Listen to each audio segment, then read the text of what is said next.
This episode is brought to you by Bellator's Publishing, bringing stories to the world that last forever. Today on Faithfully Fantasy. Kelly, one of our listeners, has got me on the We Don't Trust Kaori bandwagon. I am now firmly in this on this journey. He is winding Jack up at this point. That is the moment when Jack decided he was going to go Venin. He is pushing Jack. I see how it goes when you are in love with somebody that's in such a power. But there are people that think that he was in love with Fen Riorson. This new room they were talking about is a delayed room. The room that's in the book from Daddy Sorangel. She's still thinking that room is a destructive room. Could be maybe like a masking room.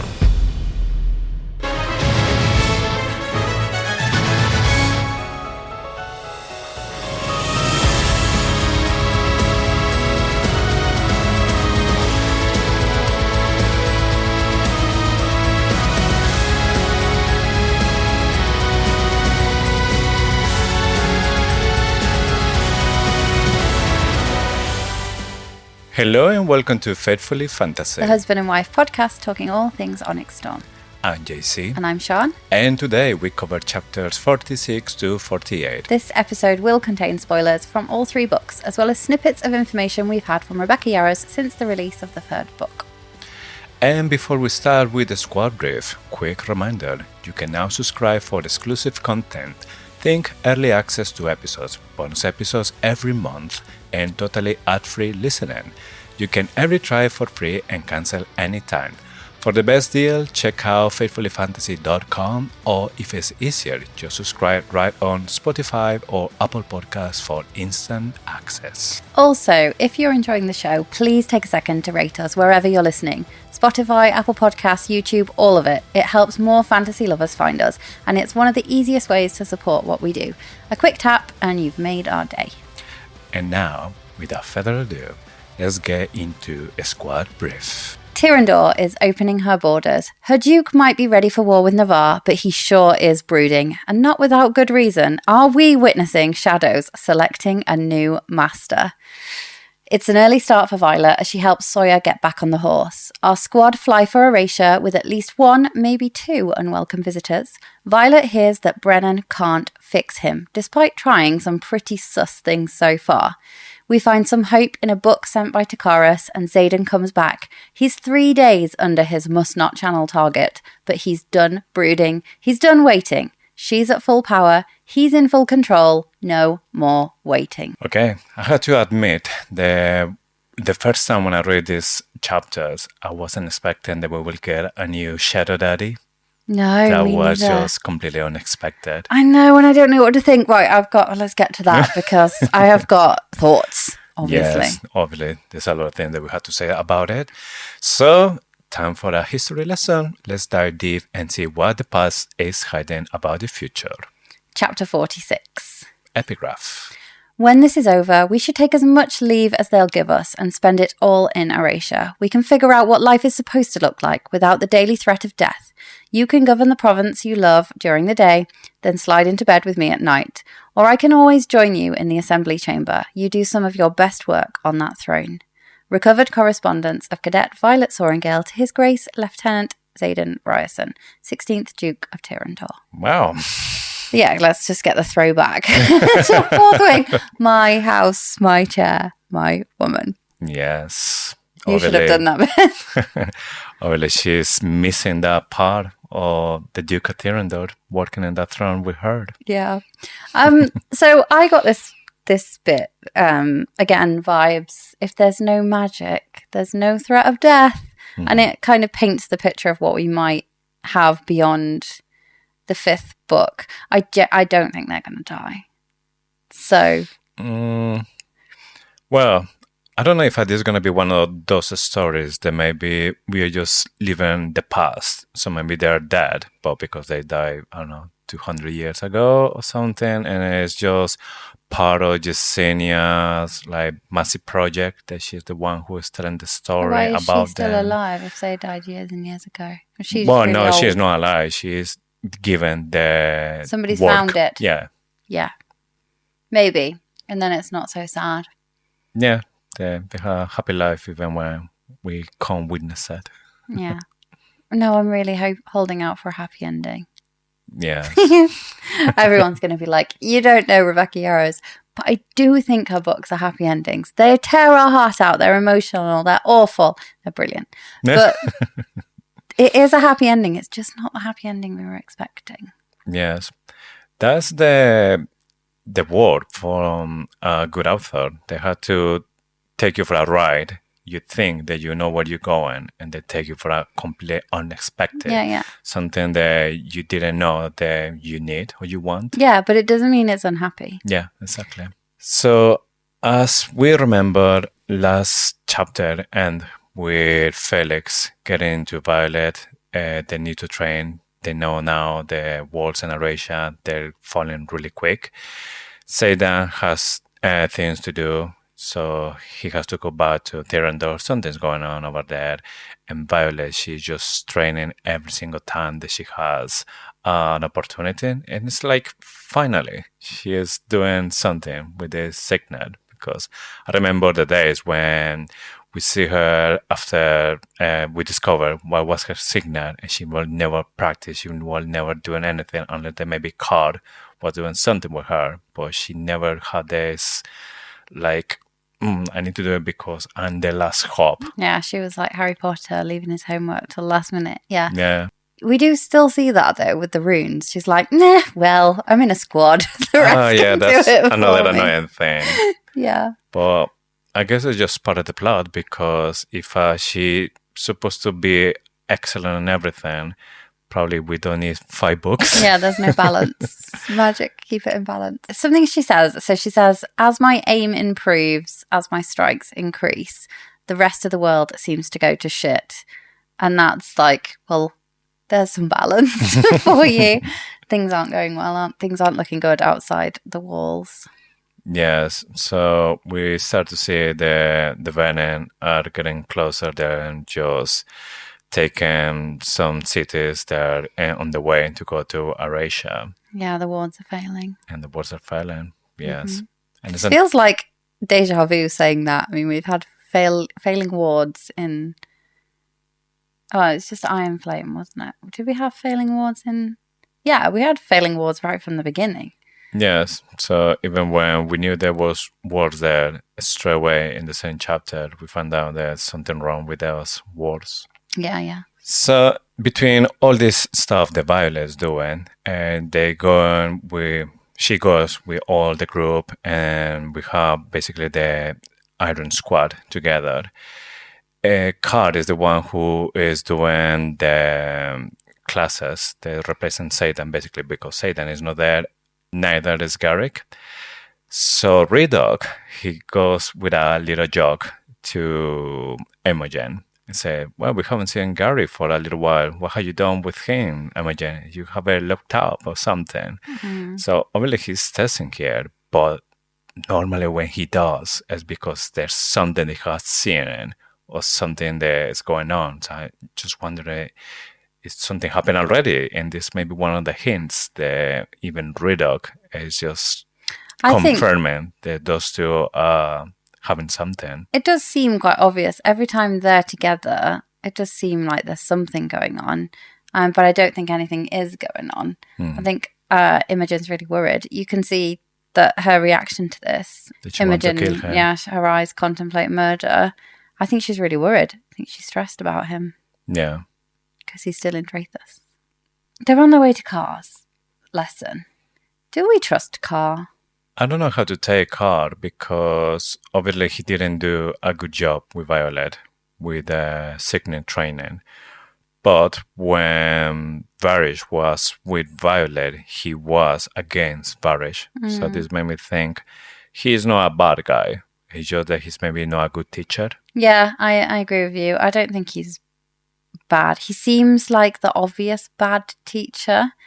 I have a lot to say about Professor Kaori this week, but he's the obvious bad one, and that's why I feel like you're right. I don't think he's a bad person. It's a little bit complicated because yes, I'm saying that maybe he's just not a good teacher, But an Iron Flame, when he was just making these flames and Body was the one who turned it off, he said, unfortunately for you, you teach it like very well or something like this. Yeah. But no, I don't know. I think Car is a bit weak. Yeah, and you can tell that even Felix, he had like something against him, like he doesn't like him. But maybe it's just because he's not taking like all the potential of the students. He's just maybe, I don't know, doing the job and that's it, nothing else. So I feel like we know that there's Venin in disguise around Basgaiath. It will be the obvious one, won't it? Mm-hmm. He would be the obvious one, other than Panchek, obviously, that we know about.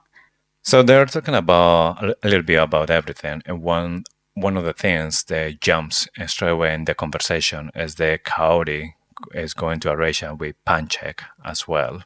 And that is something interesting because Kaori, obviously, he is the expert in dragons. He is desperate to study Andarna. He just wants to spend some time with her. Even Violet hears Sida, and she said, well, I know exactly why he is doing it, and Andarna is not in the mood for that. Yeah, and so with Kaori, we've been like a little bit questioning of Kaori, but mostly because we thought he was just a ridiculous person. We were like, what the fuck is Kaori doing this week? In Fourth Wing, he does some really weird things. But Kelly, one of our listeners, has got me on the we don't trust Kaori bandwagon. Like, I am now firmly in this on this journey. To run through the evidence, he has got a book on all the strengths, all the weaknesses of active dragons. He just leaves that lying around. What is in there around weaknesses? He's got a lot of information to sell to the Venin, to the enemy, and I think that would be incredibly valuable. He is in the medic tent after threshing. What the fuck is he doing in there? Like, he shouldn't be in there. He is chatting with Violet. What we didn't remember is that he is winding Jack up at this point. He is saying, he's basically, I can't remember the quotes, but he is saying, she's bonded to the strongest dragon. Well, who did you bond? What did you bond again? A little orange?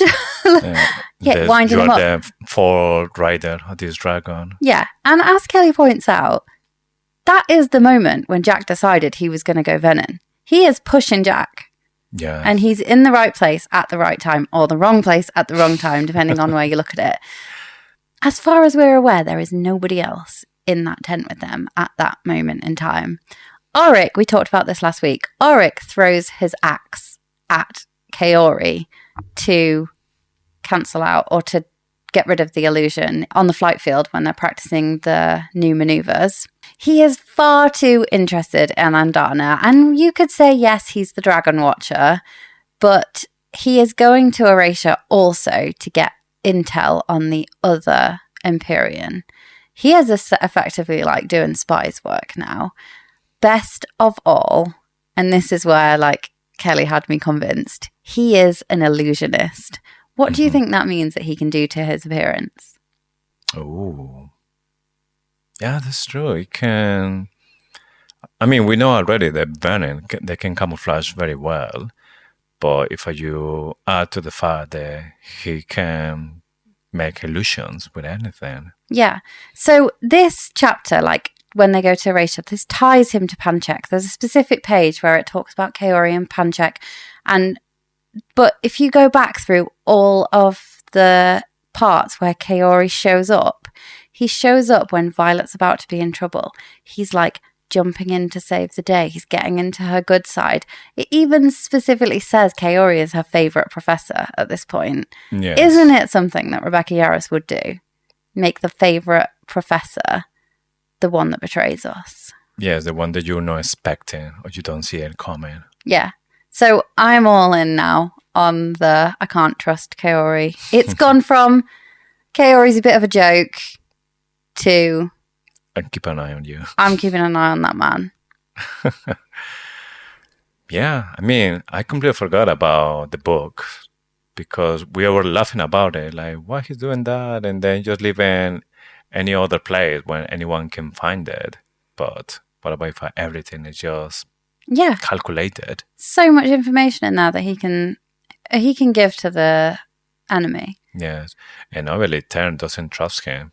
They call it the Dragon Watcher. Yeah, and if he doesn't deliberately say those things in the tent after threshing to get Jack to channel, he plays a massive part in actually pushing him to do so. Yes, I completely agree with that. We don't trust Kaori anymore in this house. Oh, Kaori. He used to be my favorite too. Yeah, he's one of my favorites because he's so funny. Like some of the stuff he's done, but that's the problem. I think we're being like the wool is being pulled over our eyes. We're supposed to think he's just this like bumbling professor that's lovely. Don't keep an eye on him. He's just the funny one or the strange one. Yeah. Something else she pointed out to me was that Xaden, when he first comes back as professor, he's heading to Kaori's office. Mm-hmm. Why is he going to Kaori's office? Does Kaori know he's Venin? Oh, maybe Xaden can read the intentions or something. They're just checking on him. Maybe, but I have a feeling it's the other way around. I think Kaori's aware there's a new initiate. Yeah. And while he's not the sage, he's called him to like keep an eye on him. Kaori is always there. Yes. And we just don't notice him. And we had a word from Jack as well, the Maven. He can be between them and nobody will recognize him. Yeah. So, Yeah.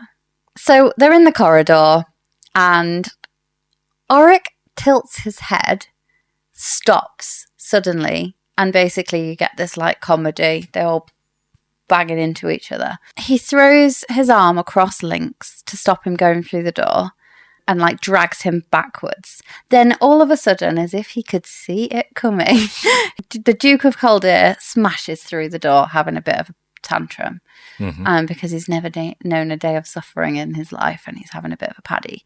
Are we witnessing Aaric manifesting for the first time, at least in real time on the page? He might have done it before. Holden will be king and a terrible one. I'll most likely die on the battlefield. He might have done that before.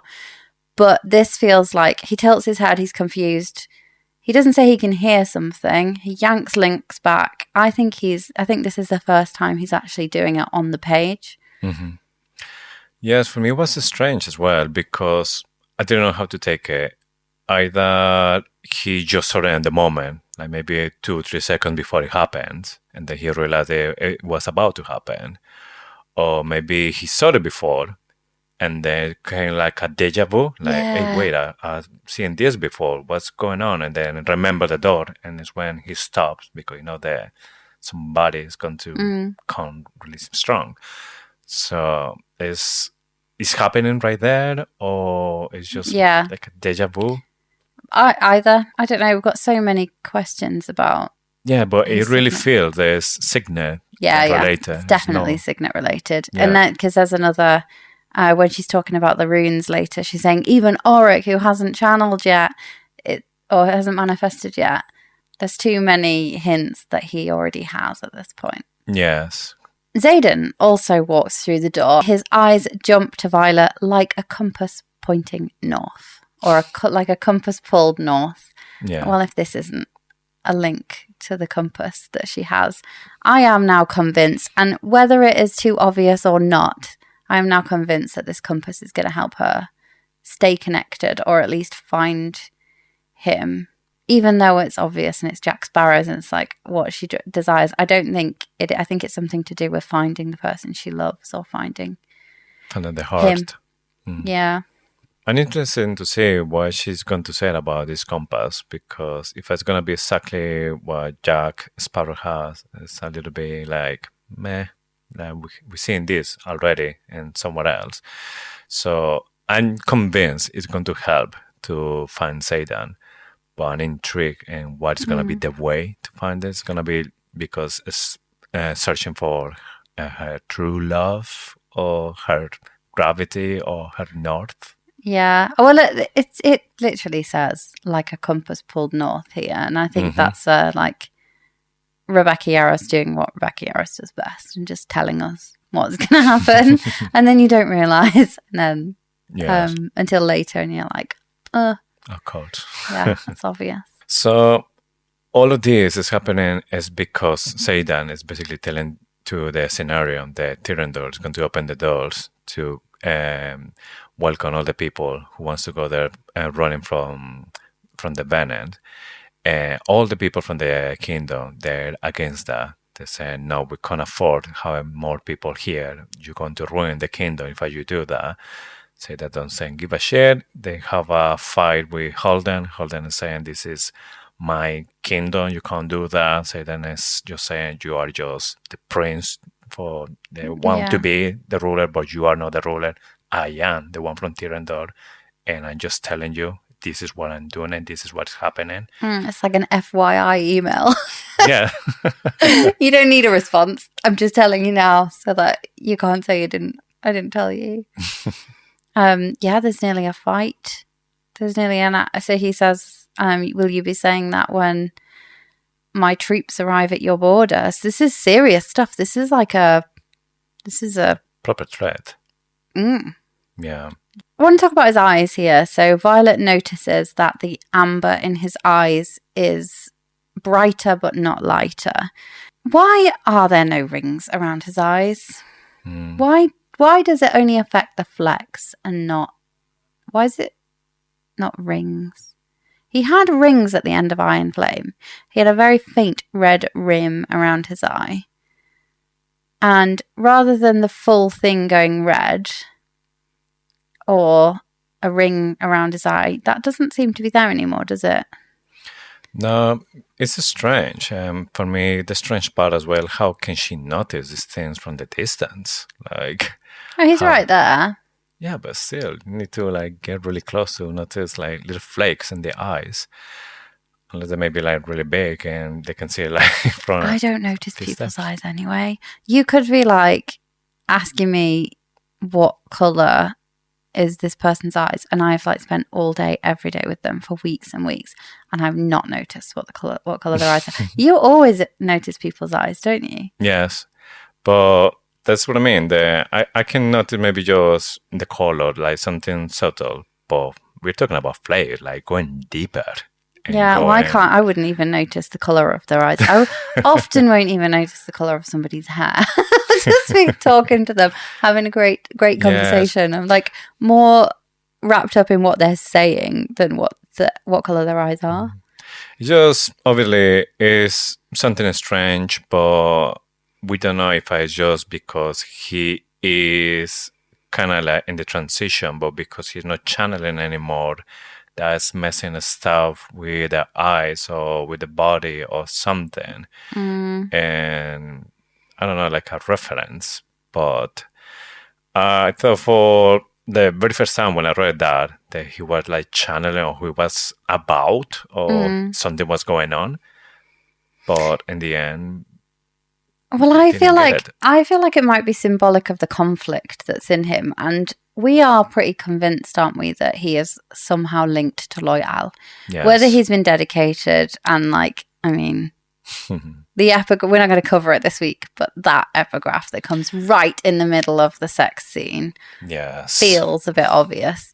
So is it that there's this conflict in his eyes, because they are representing his bond or connection to Loyal, that's what's fighting. And while it's not red because these golden flecks are fighting back and they're pushing the rim, and there's no rings anymore because the golden flecks, and that is symbolic of the fact that love is what is keeping his soul intact. Yeah. So Tyrandor, like you said, will open her borders. Poromish citizens will be willing. He's saying we'll take anyone who is willing to climb the Madaro Pass, which is terrifying. And this really, again, comes back to the fact that Rebecca Yarros understands war. She understands conflict. She is writing a book that is as real as any conflict currently ongoing in the world. She's just writing it about dragons. It's kind of just represents the journey, the terrifying journey that a lot of refugees find themselves on. And it is a choice between death at home, death on the journey. But actually, death on the journey, there's a little bit of hope at the other side. The rest, there is nothing. And you just imagine how terrified you must be to pick up your entire family and risk, like, don't know, 12,000 foot, right? Yes. Cliffs. Yeah. And this again is just kind of what we covered when the Irids were speaking, and Andana says, you preach peace, but you've only ever known its privilege. And just these bits like hit me in the stomach because they are so real. And it doesn't matter if you are fighting a war between magic stealing, red-eyed Venin monsters and dragon riders, but it's real. That this is happening now around the world. Yes. And obviously it's the idea that if you stay at home, it's going to be 100% and certainly that you will die. But if you're trying to risk it and go trying to find a better place, like in this case, you're trying to climb the cliffs, you have maybe 50% chance, but 50% chance is still better than 100% certainty or dead. Yeah, but the worst thing is there will be civilians that die, and we witnessed that.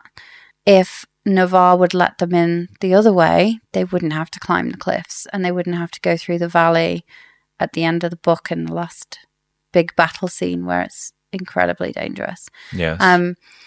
But the Duke of Tyrrendor, Xaden, at this moment in time, is making the decision between supplying Navarre with food and minerals and the stuff that's being mined, because they are effectively trading, and he's stopping trading and feeding refugees. So Holden is not having any of it, and he says, will you be quite so sure of yourself when I bring my troops to Tyrrendor? Aaric this is where we see how firmly in the Aarician camp he is.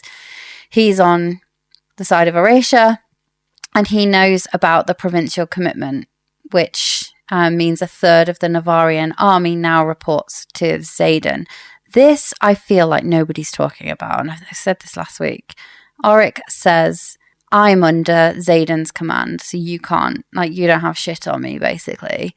And the fact that this is where we're seeing it break up. In the next book, I'm calling it now, the provinces will splinter. Like, there will be some conflict, I think, between Navarre and Tyrrendor at the least, or Kaldea and Tyrrendor.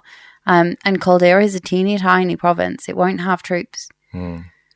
Holden's saying, when I bring my troops, how many does he actually have? Even though they've doubled conscripts, Kaldea is tiny. Plus Tyrrendor is still the one with more soldiers, more everything as well. Yeah, I think King Tauri, it'll all be over for King Tauri in book 4. Yeah. I'm calling his death in book 4. Death by Dark Wielder. Yeah.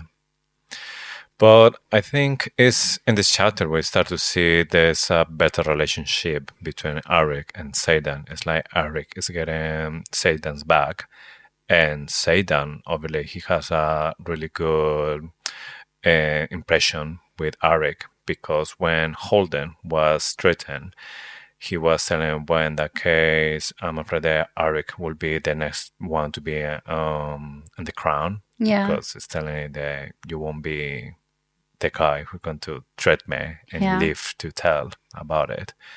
But Xaden somehow is always thinking about maybe Aaric is going to be king. He's going to be the one who is going to...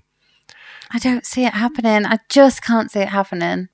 So here's a really interesting part in this chapter, because Holden is pushing like all the buttons from Xaden. Xaden is just looking at him like he would just want to kill him. It's the impression that we get from Violet, that he has that look and looking at Holden when Holden is leaving.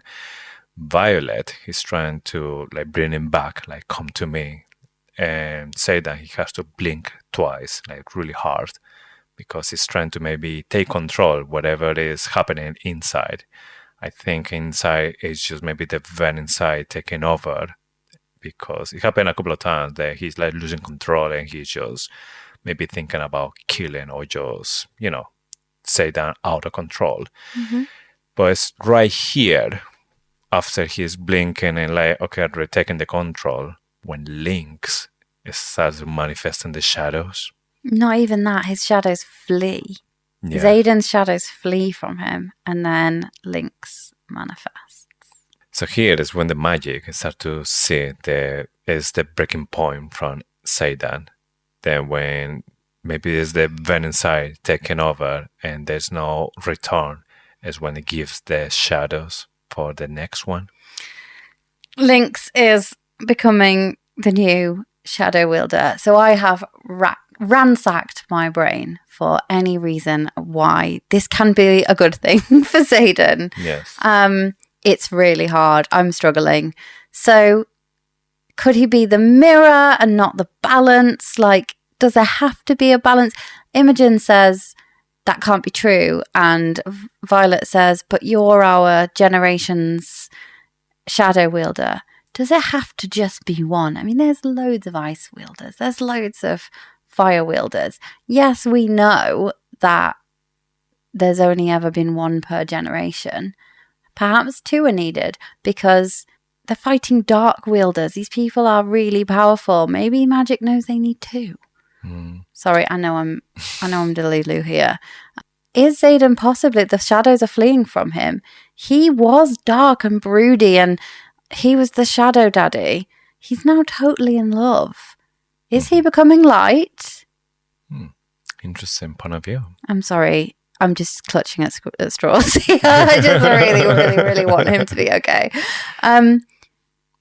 Yeah, despite what Imogen says and what Violet says, there could be a need for more than one. Yeah. The thing that I'm thinking right now is about Lynx, because I can't remember which color is his dragon. But if we start to think about what the Iris saying before, there's the dragon who gives the signet to the rider. So I wonder if maybe in that moment when Xaden is just struggling, and then maybe for Lynx dragon, suddenly the shadow appeared as an option. And like, oh, shadow! I never had this one before. I don't think that's how it works, because when Violet realizes that she's a dream walker, Andana says, "I didn't have control over it, just like you didn't have control of the lightning wielder thing." So we get the Irid saying that, unless Andana's saying, if you're going to blame me, you have to admit that we choose these things. So maybe it could still be that. I don't necessarily think. It's just, again, I've talked a lot about Rebecca Yarros and what she's doing to us this episode already, but it is just like her to make you believe something. It's all over for Xaden. There's another shadow wielder, and then later we find out there was a good reason for it and it was fine. Just kind of like Mira. You think she's dead. She's not dead. Like several things like that. Riddick got stabbed in the side. Oh no, he didn't. And she makes you think that you're in danger. She makes you think it's all bad, and then she finds some way of pulling you back. And I just want this to be one of those times. So that's why I'm looking for reasons why it could be. Yeah. What we can see here is Xaden giving Lynx some really solid advice. He's been there. He's been at the point where he was probably terrified. The shadows looked like they were going to control him. He couldn't immediately get control. This makes me feel sad for Xaden the first time he manifested, and then later he manifested the intrinsic, and he tried to hold his shit together and go and see Sigale. But what he says, close your eyes and think of the place you feel safest. And he's talking to Lynx. He's grabbing him by the arms and saying, you've got this, you can do this, you're manifesting, don't be scared. Those are not the words or the actions of a soulless Venin. Yeah, he's helping the one who's going to replace him. He's not going to replace him. Well, in that moment is how it feels, because he says magic knows. Yeah, but I think magic knows that there's two different routes that he can take. And this is like, you might need two. You need two because either the Venin are growing stronger or Xaden's going to go like deep, deep down. I do think he's going to go deep, deep down before he comes back. But I don't think he'll ever stop loving Violet because we get proof that Venin don't have to stop loving, or some of them, at least 3, haven't. Yeah. I think this is Rebecca Yarros's way of saying that's not why this is happening. Because yes, he walks off at the end of this, and this actually affects him quite badly, I think. He doesn't say that it does. But before this point, he's helping Lynx. He's saying, and that a soulless Venin, Jack Barlow would not do that. Yes. Somebody that maybe is scared because he knows that, okay, this happens because it's all over for me. Yeah, and you're my enemy now. Yeah. Because like Theophany and Lilith. Yes. That you are just on the other side now. Yeah. The dark side. That's not how he's treating Lynx. He's helping him. Yeah. I'm clinging on to it. I don't care what anybody says. Leave me alone. Right, so like you say, this is something that is really hard for Xaden. He leaves. Violet is just there, and she is just completely heartbroken as well. Lewellen, he sees the whole thing, and then he's just trying to talk to her, and he feels a lot of respect on her, and he feels all the love and everything that's going on between them. But at the same time, he is trying to convince her that the best thing that she can just do is just give him space, because right now for him, Tyrandor is the priority. He can't think about anything else. And she is just pushing back like, no, but he needs to think about himself. He needs to have somebody there for him. And then he says something really strange. That's like, well, yeah, I see how it goes when you are in love with somebody that's in such a power. Mm. That like a really strange thing to say. Yeah, I have seen a theory, and I can't remember where I saw it now, so I'm really sorry. I can't give credit, but there are people that think that he was in love with Fen Riorson, and that is why he ended up being the one that looked after the one that Fen would trust to raise his only son. Yes, and that would trust to keep Aaric on the right path. Yes. I really like it. I really like this theory. I don't see a flaw. Yeah, I can't say no to that, because so far what we know from Fen, he didn't have that much love or respect for the wife. He didn't love Talia. Yes. He said, save your love for your children. There was some reason why he felt like he couldn't be in love. And also, you've got Lewellen, who's saying it works both ways. So was Lewellen too busy, too powerful to make time for Fen? Was Fen too busy, powerful to make time for Lewellen? Mm-hmm. I think there's a real strong... I really like this theory. I can't see it being wrong. Yeah, because I was thinking that, I don't know if he was referring to... he witnessed it, like he just watching two couple having these issues, or he was the one involved as well, like talking from his own experience. But obviously he's saying somebody that has power, so we have to talk about like, yes, Fen Riorson level or the king. But again, I don't know if he's talking from his own experience, because he was one of those. I think it sounds like he is. It sounds like he's talking from his own experience. Yeah. Just before Xaden leaves, though, Violet is trying everything to keep him there. And this comes back to what she's trying to say to Llewellyn. She's trying to say not at his own expense. He's got to be looking after himself. Obviously, Llewellyn doesn't know he's Venin either at this point. And Violet, the one thing that Violet shouts, I think, is foreshadowing for what happens at the end of the book and what's going to happen in book 4.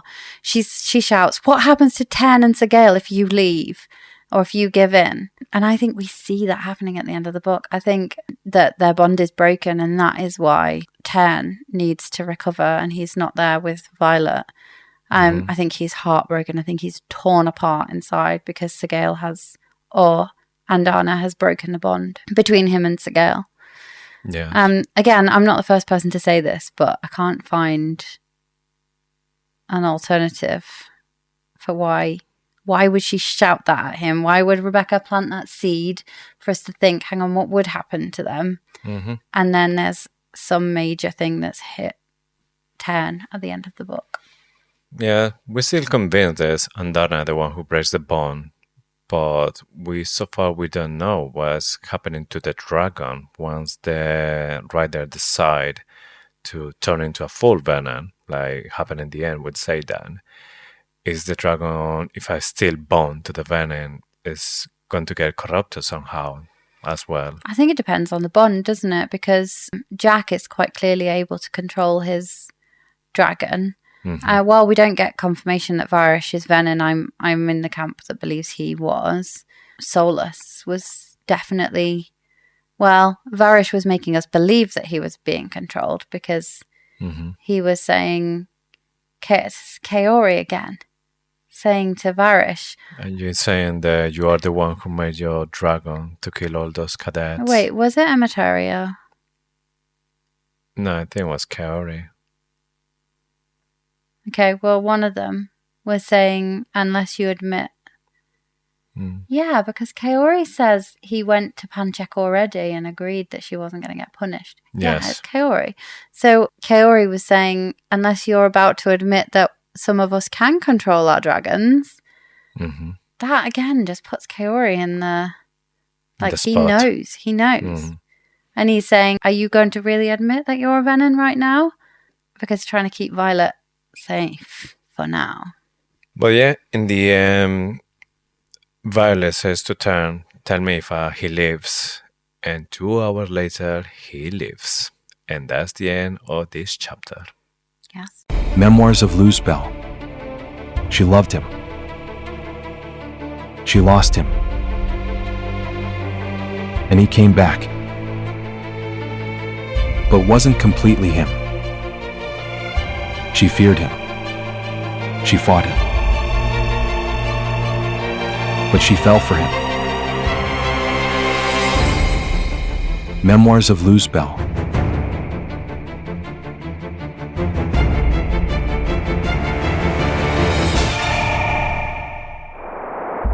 Now available on Amazon.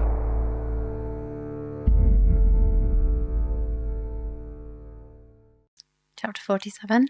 Epigraph. A dragon determines its last flight and its riders. Article 1, Section 2, the Dragon Riders Codex. I immediately freaked out when I read this the first time because obviously I didn't know what was going to happen and I was like, someone's going to die. Nobody died. I also thought, like when I was reading it this time, because I knew what was going to happen, I thought it's obviously about retirement. A dragon decides to retire. We do hear about retired riders in Erasure coming back, and it's saying that they don't fly anymore. And that's because the dragon has decided, according to this article from they're too old for that shit. Yeah, they decide when the last flight is going to be. But I got a little bit, like how obsessed I am with reading a line over and over and thinking, could it mean something else? I thought this was a bit of an odd thing to say, and actually are some dragons deciding when their riders die? Yeah, it's obviously something strange that we haven't seen yet when we see the dragon and the rider spend decades together, and maybe one of them is the one who's getting old or is getting poorly or something. Like Nolan. I can't imagine Nolan is flying these days. No, I don't see any of that. And we don't know how old is the dragon either. Are they same age, older? Well, Nolan is like 80. 80, yeah. So he's got the dragon, he bonded when he was like 21, right? Yes. So the dragon has to be at least... If he was the same as Atrum, yeah. Yeah, a dragon I think it can bond since maybe 40 years old or something like this. I don't think we actually know, but they're not allowed to bond when they're 2. And they are allowed to bond when they're like 20, because Atrum is quite young, isn't he? So it's somewhere between that. But yeah, the dragon might decide they don't think their rider should be flying because they're going to put them in danger. Yeah. But Nolan's dragon might still be fighting. He might just have decided the rider's retired. Yeah. And then they stay alive until they die. Yeah. So in this particular chapter, it's about retirement, and Sleeg is not having any of it. Sleeg is wanting to help Sawyer back, and Sawyer is not done yet. So, and that's how we start the chapter. We started with Violet and Sawyer. They're in the fly field, and Sawyer is just asking for some help with Violet because she said before that if he needs any help. So she's there to help whatever she can. And yeah, he's just trying really hard to go back to his dragon and failing constantly. Oh, it's so hard to read this bit, isn't it? Yes, because obviously he really wants to do it. And the first attempt straight away facing in the mud.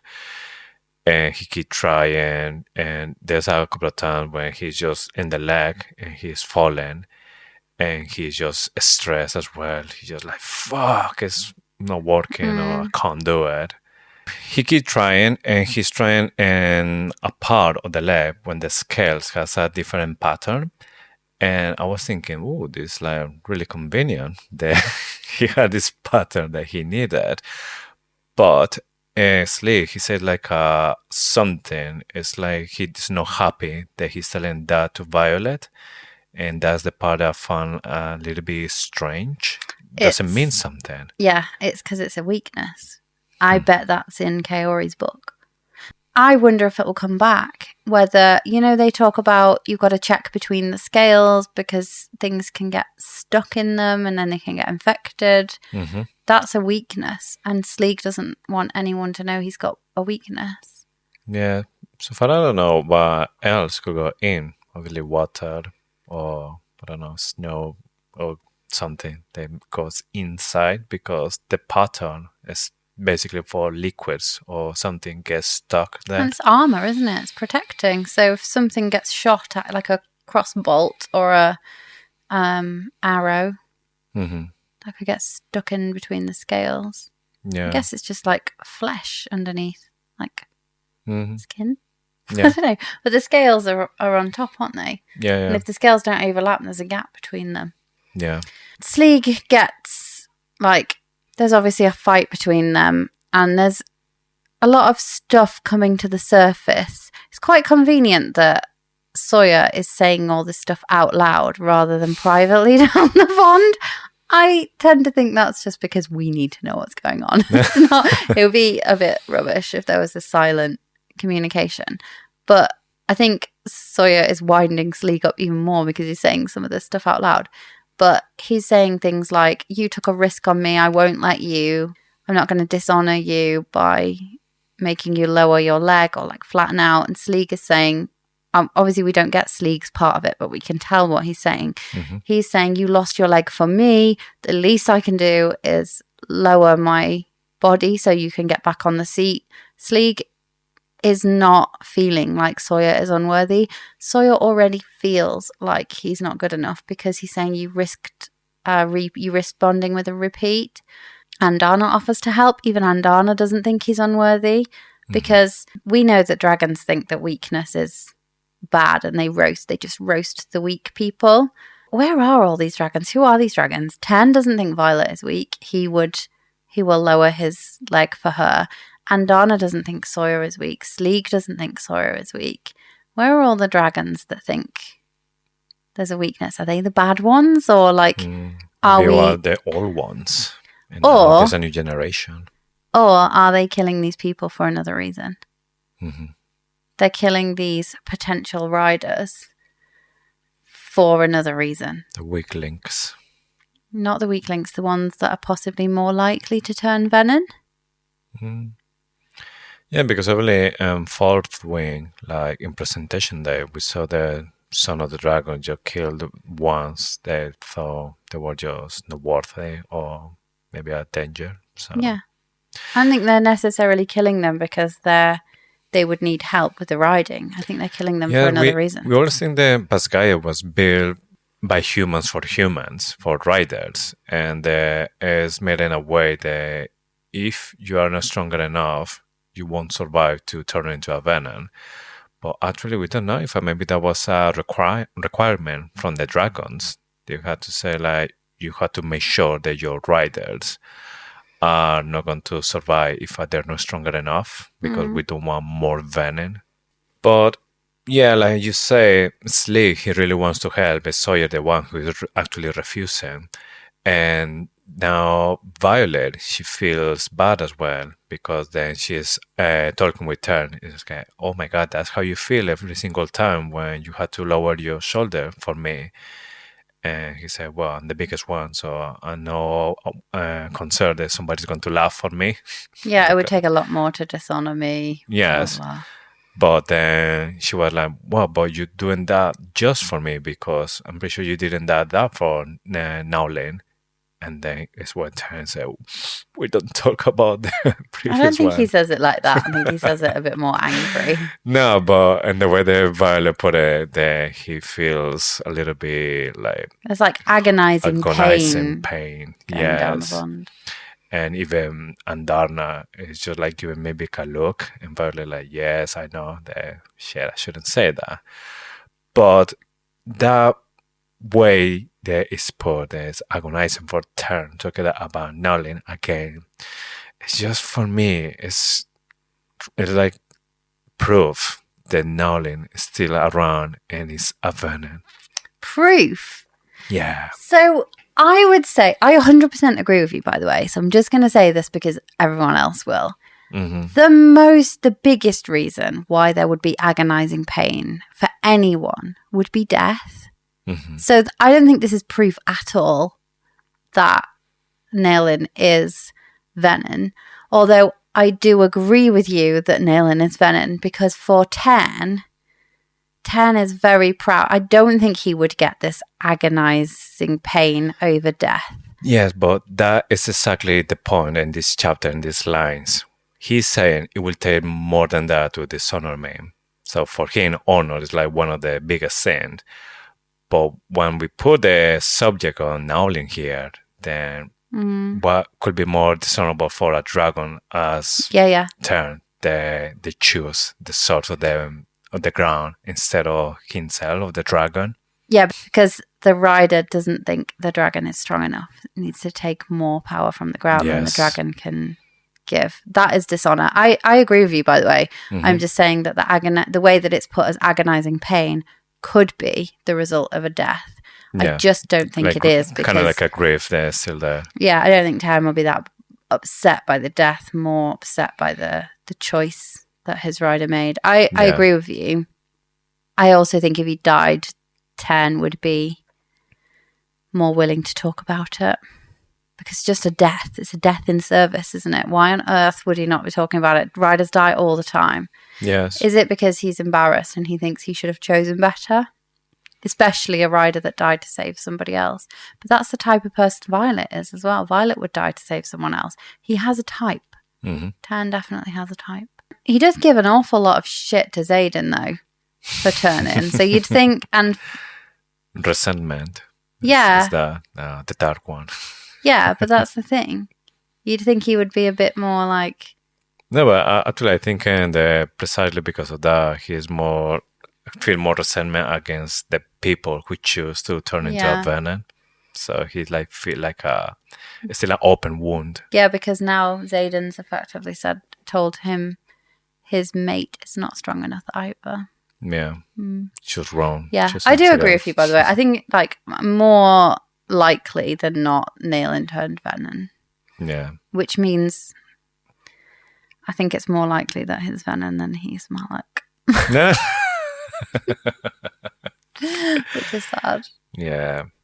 For me, the only thing that makes sense for Nowlin bringing back Brennan from the dead is that he turned into a Venin, and Brennan is just a kind of wyvern. So it's not even proper life. That was my OG crackpot theory. Yes. I don't believe it now. I mean, the rune in the hand, that's called the resurrected before. I think the rune's keeping him alive. Mm-hmm. I just don't think that he's a wyvern. Yeah. I don't think he'd be able to mend, or like what's going on with Mob, and what, like, all of that would have to be an illusion. Yeah. Recreated. They go to Aaric, and once they arrive there, Kaori is the first one to just get too close to Andarna, and Andarna is not taking that shit at all. Yeah, the most interesting part of this exchange is that we find out there is a second Empyrean. We've been asking this question for ages, and this just like jumps out now. Kaori's like trying to get close to Andarna. She's not going to let him, and he's like, also I came anyway to see this new Empyrean and see how they work. Who is in this Empyrean? Why is 10 not in this Empyrean? It can't be the second most powerful or oldest dragon, right? If it's not 10, unless he is in the Empyrean and he's just not telling. Do we know more black dragons around? Because so far this always has been coded in 10. Well, 2 new ones were born, weren't they? Yes, but from the oldest, Coda is the first one, 10 is the second one. I don't know if 10... Do we know that 10 is the second oldest? We know he's the second most powerful. But I'm not sure if we know that he's the second oldest. Yeah. Yeah, good call. I mean, we don't know anything yet about blood dragons. So normally the Empyrean is always formed by the oldest. Yes. So unless then maybe there's another black dragon older than 10. Yeah, there could be. But I don't think we know much about it. All we know is the 6 most powerful dragons, because they're the ones that raise the wards. So yeah, you and me both, Kaori. I want to know how that works as well. It says, I suspect that's why Panchek is here as well. That's clearly not why Panchek is here. Panchek is here for intel. I am really surprised that Xaden accepted that. I don't know whether he had much choice or whether it was Atos, Dane's dad, that got to choose. But it puts Kaori and Panchek together. He links himself to Panchek here. Yeah. And it basically, they're on an information finding mission, not just coming to support, like, be teaching assistants, because there's lots of cadets around. Yeah, definitely. So here in narration, everyone is going to the ruins. Violet is a little bit like lost because like she doesn't know where to go, and Buddy is come on, you know where to go. You go to Satan's room because it's gonna be even worse if he found out that you're not staying in that room. And then she went, well, yeah, I'm going there. And then she's having a moment. Nothing has changed. Everything is still the same, except for the glass box from Selnia. They're still there. But now, inside is the Hilton dagger from Aaric that is there. And one of the emerald stones is missing. And we are assuming that that's the one that he used for giving the ring. Is he was thinking about wedding at this point? Yeah, 100%. Yeah. I think he's gone to do it now. I did hear some people were saying that he did it when they were in Deverelli, but I don't get that. I don't think there's any clue that that is the case. I think he's done it in this time period where he thinks he's making a plan. Making a plan because he knows that Lynx has manifested shadows. Like, he thinks that this is the way things are going. He needs a plan. And marrying Violet is part of that. He's been talking about a wedding for ages. Like, since he became Duke, he was like, she would be a Duchess, blah, blah, blah. We've had hints. Yeah. But I think the ring is being made now. Yes, because we're going to have a moment when Brennan arrives, and then, yes, he's been busy. Yeah. I just want to work out, like, though, sorry, I want to talk about what this box does for a second. This box has the dagger in. It's a glass box. It's a pewter glass box. We know that the box is safe in his room because nobody can get in anyway. Mm-hmm. But that box obviously is not a box of nothingness now. It is a box with something in it that can be seen from the outside. What would happen if Violet tried to take it? Is that blade protected? What is the box doing? Is it? It's not just an ornamental box, is it? The very first time when I read Onyx Storm and I saw this box, I thought whatever you put in that box, because it's glass, you put it inside, but from outside it looks there as empty. So it's maybe like one of the safest places to put something. But Violet can see. But yeah, Violet can see that. Unless it's for the person, unless he's leaving it there for her. Mm-hmm. Then he wants her to take it to use it. Yeah. So maybe it could be that if you allow somebody to see it, then you can see it. Otherwise, if you're not allowed, like the person who pulled that, is not thinking about somebody else, then somebody else won't see nothing inside. That'll be like really cool, safe. Yeah, it would be. Because it's like right there in front of you, and you have no need to check what is inside because you see through. There's nothing there. But wonder if the wedding ring is in there as well. But she can't see that. Right. Yeah, we also get mention of the blanket, of Xaden's mom's blanket. It wouldn't come up again if it wasn't important. It was mentioned in Iron Flame. It's mentioned in Onyx Storm. It will surely come back. I think it's protective. I think there is some kind of magic of love in there from his mum, from Loisum, because I'm convinced that they're all connected to Loyal. And I am strongly convinced that this blanket has some kind of power within it. Okay, so this is the interesting part about this chapter. Violet is having a little moment in Xaden's room when somebody knocks at the door, and it's Brennan. So she has to put Brennan inside because Xaden had been messing around with the walls, and now this is how it has to be done. The first thing that Brennan says to Violet is, "I can't mend him." And Violet's like, what are you talking about? And then she's like, oh, yes, I know. We've been trying a lot of stuff. We're trying to put the power back to the ground. That was one of our solutions. How? They do not have a siphon. Yes, that's something really interesting because he said that we tried everything, but I don't know if he's talking about maybe other methods that he knew, like the siphon, but he didn't use with Xaden specifically, but maybe he mentioned it like, no, that doesn't work because I tried before.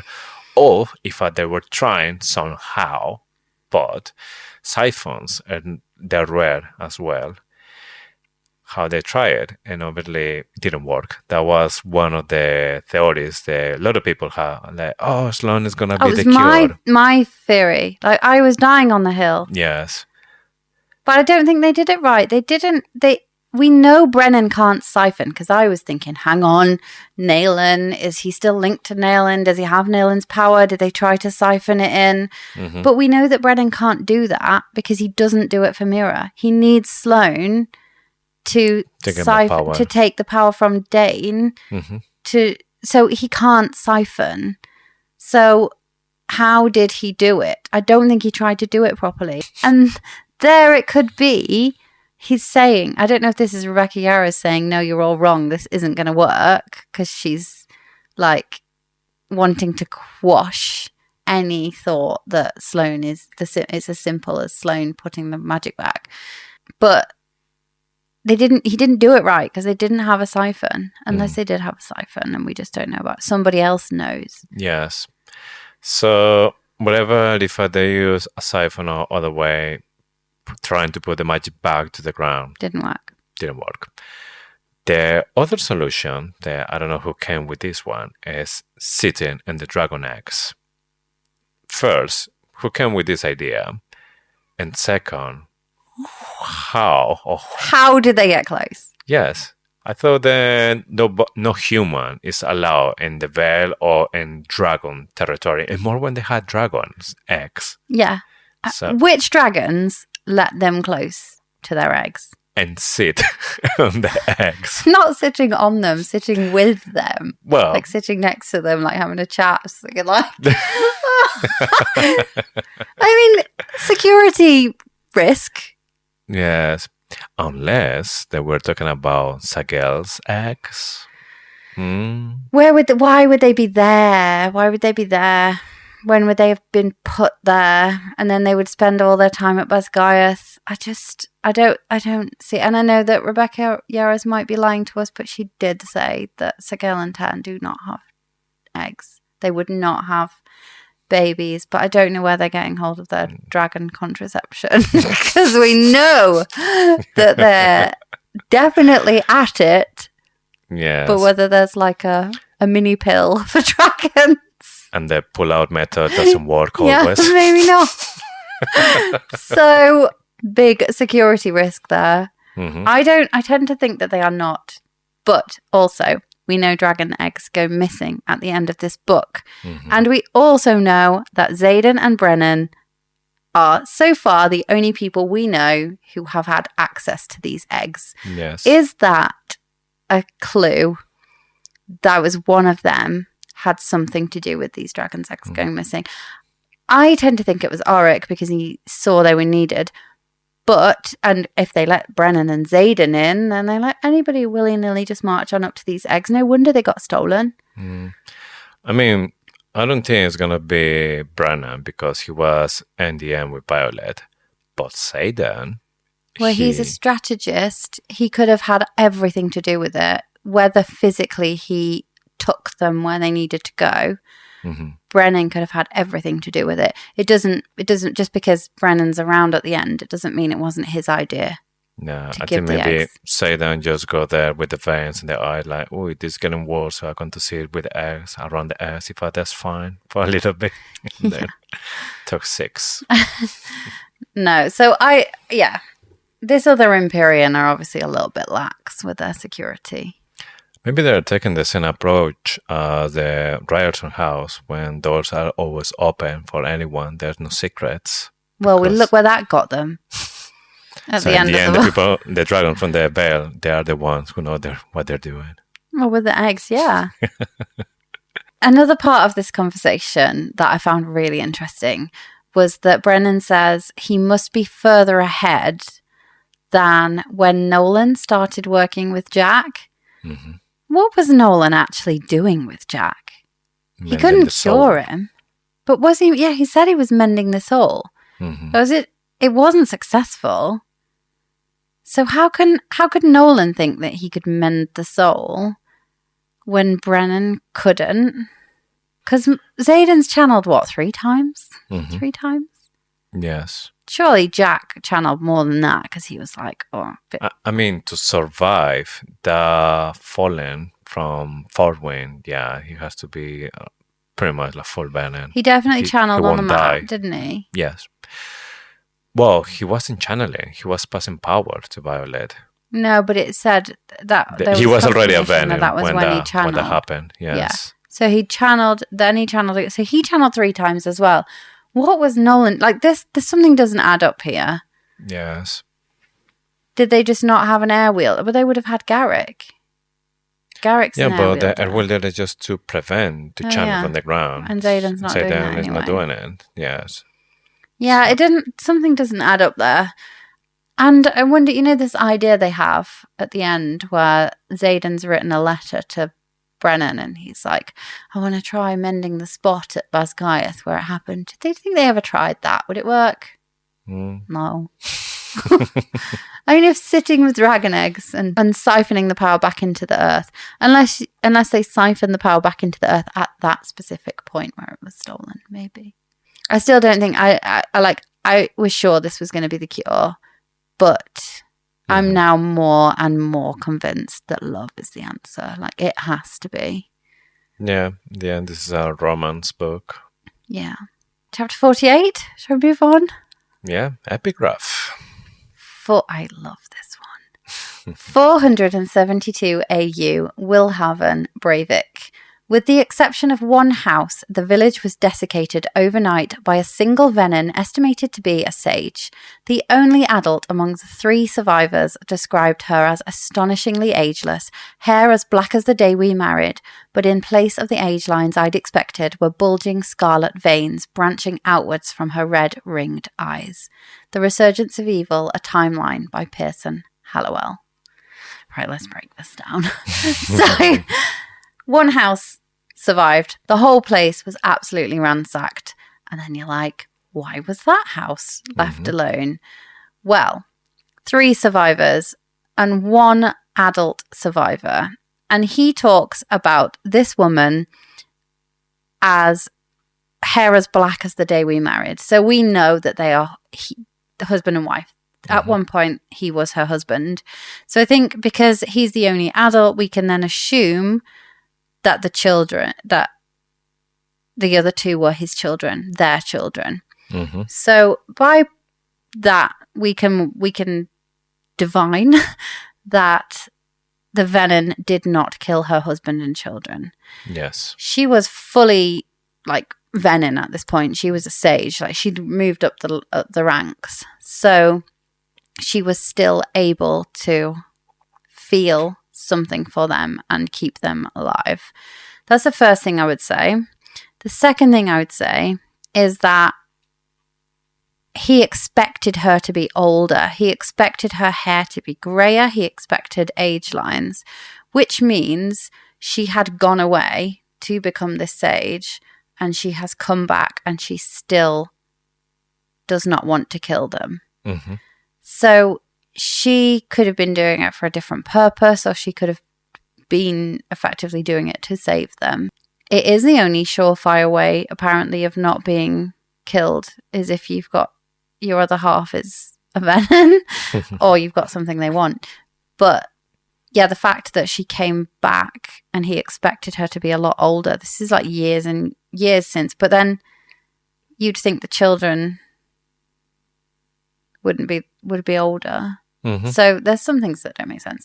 But we later find out in this chapter that this is the 3rd example that Violet has found of a Venin still being able to love.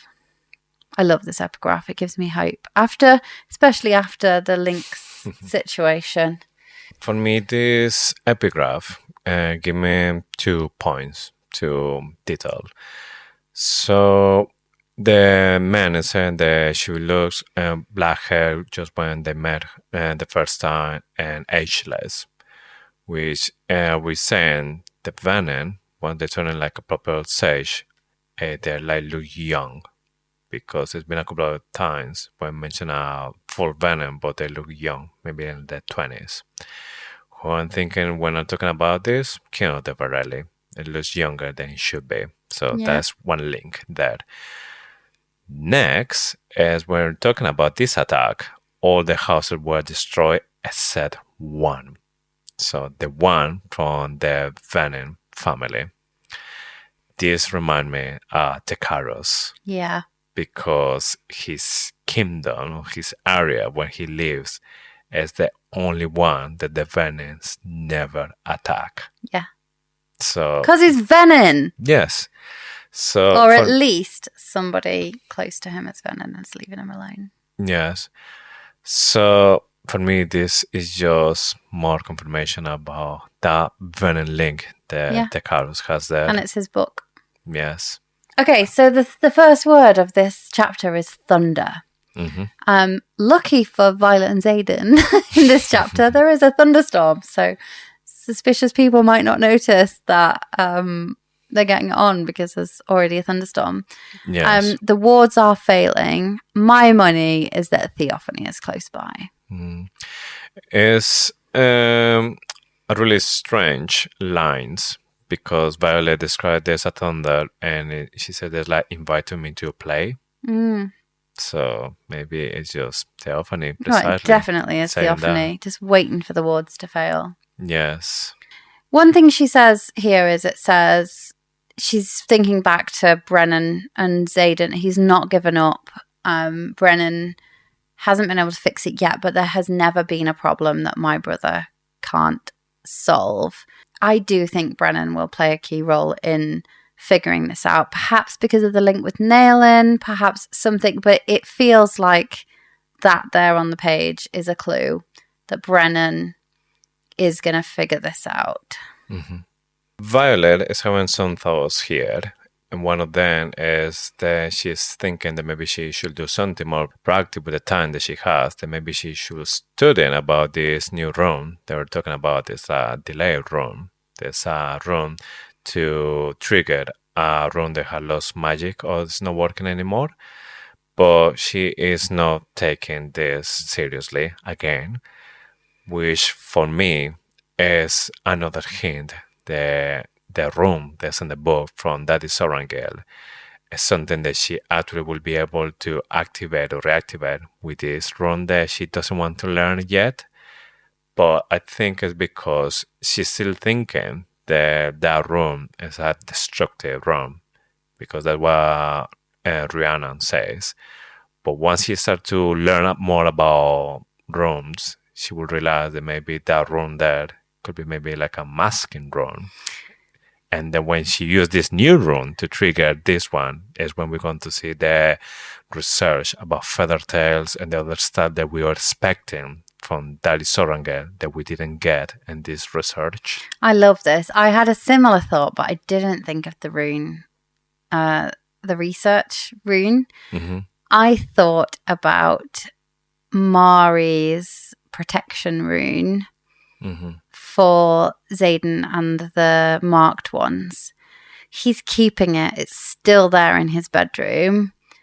I think it can do more. I think there's more to that rune than just a sentimental value. Mm-hmm. It was there, obviously, to stimulate the conversation, but there could still be more to this rune. The other one that it made me think of was Liam's wooden carvings. I definitely think there's runes in there. And I just hope that she can master an activation rune at some point, because I think there's something there. I also thought about Brennan's rune and like how we might learn more about that. But I had exactly the same thought. I just didn't come back to the research one. I really like that idea because you're right. We were expecting research on the first 6 because we know that we've got evidence of that, because Lilith said your father found that Warwick wanted to protect the information. Lyra didn't. Here's Lyra's journal. Mm-hmm. And also we know that he was researching feathertails. So yeah, where's the rest of it? Yeah, Colonel Aitor was wondering about it. He wants that research, and that wasn't in the pages that we saw. Yeah. Maybe he already found it. But the other thing that caught my attention about these lines, that obviously Violet's like, nah, I'm not going to study about the runes. I have more important things to do. And she will remember as well the cat, Catriona. She was really good, and she was the one who, in the first attempt, she managed that specific rune. And again, why Cat is so good with runes?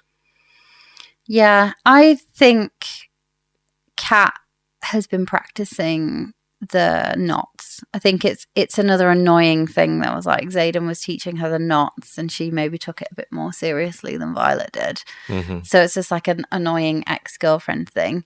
I think the interesting bit for me was not just that Cat is so good at it, it's that Violet is so bad at it, because even Aaric, who hasn't, air quotes, manifested yet, which he definitely has, he managed to do it.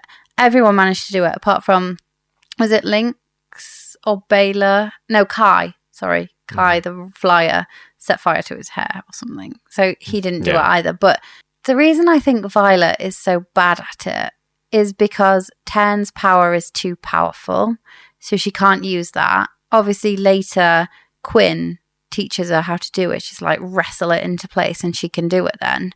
But in the meantime, she's using Andana's power. Mm-hmm. Andana's power isn't working for runes. It's weak. She's getting it wrong. Sometimes it's working, but it's not very good. Is it because runes only really work properly with stolen magic? They're maybe that's maybe what they are. Like, they're a way of stealing more magic, and they're not actually a good thing. from magic's perspective. They don't appear to work effectively with magic channeled from the sky. I mean, we know from Fourth Wind the runes are called the equalizers between riders and regular people.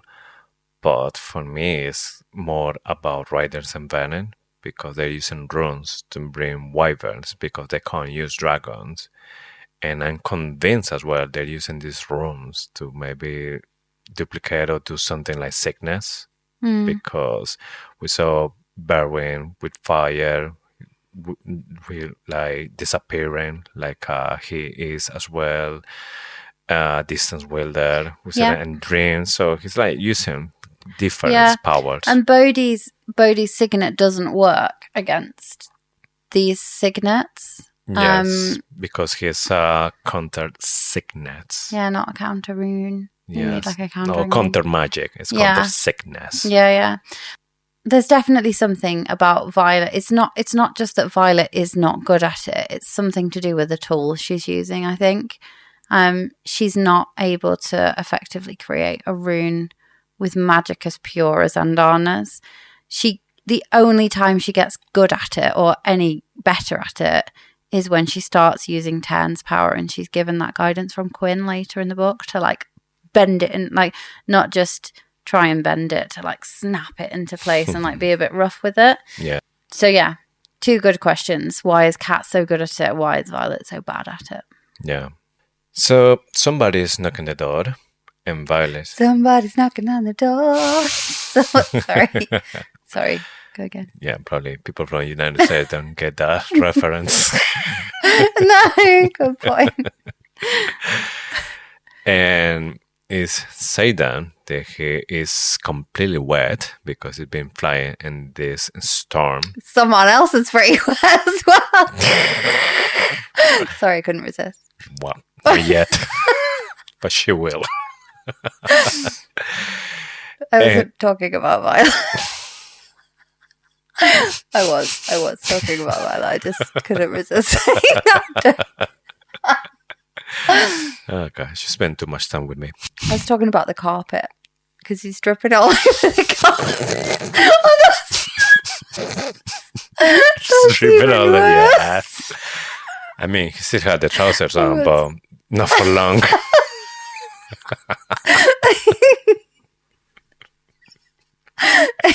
Good luck editing this. It's going to be a mess. That's what she said. So Xaden returns, and he is not willing to spend more time without Violet. Something interesting that he says to Violet is that you are the temple that I worship. I find that interesting because he doesn't say your body is the temple that I worship. No, he says you are. And if I were thinking that he is maybe half dedicated to Loyal, or maybe he's touched by this god, I think this is a reference that Violet is the temple for him as a loyal follower, and she is everything for him, and she's gonna be the reason that he's still having a soul. Yeah, I totally agree. I think they're soulmates. He even talks about like, fuck, you smell good, and she's like, it's just soap. It's not just soap. He's like smelling her, and they've scented each other before. I am more and more convinced that magic cannot take his soul because it belongs to Violet. And I wonder if magic really wants to get hold of a soul, is it going to go after Violet's instead? Mm-hmm. Because we know that Rebecca Yarros wanted Violet to be the one that turned. Either that means she will turn later, or the story completely changed. Yeah. I think at some point, Violet, she will turn as well. And it's going to be a couple of Venin. Maybe. But if both of them are Venin and they're still loving, yeah, I don't know if that will change everything from inside. Are we seeing like the same thing that happened with the change with Andana? Because Violet was never gonna bond with Andana. She only was but the editor wanted her to. The editor said she needs to bond with both. Same, Violet was going to turn Venin. Yeah. And it ended up being Xaden that turned. Are they both going to turn? Yeah, maybe Rebecca Yarrow says just, this is my idea, so it needed to happen sooner or later eventually. I'm going to put it there. Yeah, yes. It needed to happen. Depends how pivotal it is to the story, doesn't it? Mm. I love that Xaden turned Venin, though. Like, it's such a good story. I still, when I read or re-listen to Iron Flame, I get to the end and I'm like, yes! When he like looks up and this red room dies. It's like the best ending to a book ever. Yeah. I understand that not everybody will agree with that. We're just getting more and more hints, aren't we, that love is the answer. And he's saying that we were beyond the wards and the only thing that stopped me doing it was you. Like, because that would take me back to day zero and that wouldn't give me you. So, like, whether it's not the cure or whether it's the means of controlling it. And it makes me think of Lilith and Asher. We know that Lilith was totally in love with Asher. He did something bad and she said she didn't know that she could ever forgive him, but that didn't stop her from loving him. I think Violet throws something in her face about scribes.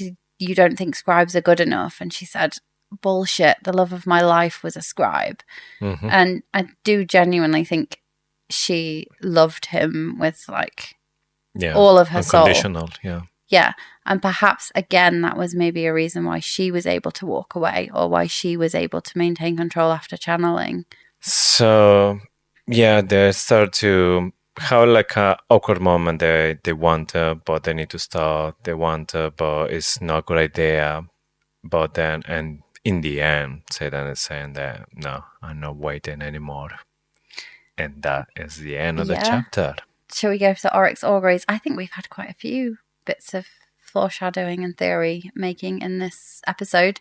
Yes. Oryx Auguries is the part of the show where we look back on this week's best theories and we pick our favourite one with the hope that we will be able to pull all these together and make a complete spool of absolutely ridiculous theories that won't be true by the time we get to the fourth book. What's your favourite one from this week? For me, I think Violet is going to use this delay run to activate the run and her father research. I love that one. I've not heard it before. I think it's really cool. So not specifically a theory, but more a like position that I don't think we can trust Kaori. I think we've got some pretty good evidence in this chapter that Kaori is up to something and he's not necessarily the good professor that we've come to know. I'm fully on this crackpot bandwagon with one of our listeners, Kelly. Yeah. Should say thank you for pointing out some additional evidence as to why we shouldn't be trusting him. Yeah, to be honest, some of the stuff that you say there, it just make complete sense. And again, it's a little bit all the stuff that I'm feeling about then that it could be dealing for something really bad or maybe it's just nothing. But with Kaori as well, could be something really there that so far you can't say no, it's impossible. Yeah, I think there's more and more. I'm going to be keeping an extra close eye on Kaori from now on. Yeah. Sticking with the theme of precognition, let's look ahead to the epigraph for chapter 49 next week. This has got to be one of my favourite epigraphs in the whole series. And isn't it interesting where it comes in between these two chapters? Yes. While most deities allow temple attendants to choose their timeline of service, only two require a lifetime of dedication, Dune and Loyal. For both war and love change souls irrevocably. Major Rorley's Guide to Appeasing the Gods, 2nd edition. So much to say about this, but you have to wait for next episode. So good. Shall we enter the interrogation chamber? Okay, let's go to the interrogation chamber. It's Xaden's birthday and it's too soon for chocolate cake. What are you buying our shadow daddy for his special day? Oh, easy. Sunglasses. Sunglasses? Yeah, imagine how useful it can be if you're a Venin. You put the sunglasses, plus he has already all the black leather, had the tattoo, so it's just like the last bit to make it even cooler. Wouldn't it be more suspicious? Where did you get that? Why is that?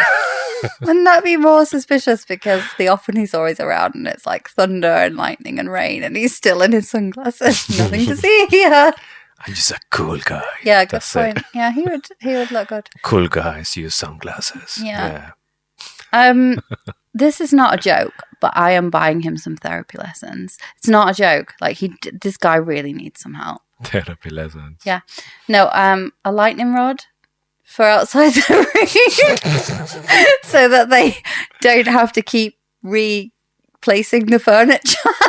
I mean, it's okay at Buzz Guy's when they can just replace it for them, but he's going to have to pay for that in Riorson House. I'm buying him a lightning rod. Yeah. Well, at least it wasn't like it was, like shadow puppets. Yeah. Yeah, oh, that would be good. Shadow puppet theatre. Yeah. Okay. A session of therapy and a lightning rod. That's why I'm buying him. Yes. All right. What we have for next week? Okay. We are on the rune rotation. We have arrived in Erasure. If you could make a rune for anything in your life, what would it be? In your life? Yeah. So... And the Mother's Day now? Or yeah, and modern day. Okay. And that's all for this week. So thank you for listening. Don't forget to follow us on Instagram and TikTok at Faithfully Fantasy Pod. We're most active on Instagram, so come and join the conversation. We love to hear your theories. So if you've got a good theory, send it our way. You can comment on any old reel. We will pick it up, or send us a DM, or join our Discord. One thing that we have been doing recently is linking up some of our listeners. If there is a book, a fantasy book that you have read and you are just busting at the seams to talk about it, but nobody in your real life has read it yet, just send us a message. We will put a call out. We've been setting up some groups on Instagram for specific chats about different books. And with this, we have just one more thing to say. Thank you for listening to Faithfully Fantasy, the husband and wife podcast talking all things Onyx Storm. We'll see you next week with more theories, more deep dives, and of course, with more Faithfully Fantasy. Bye.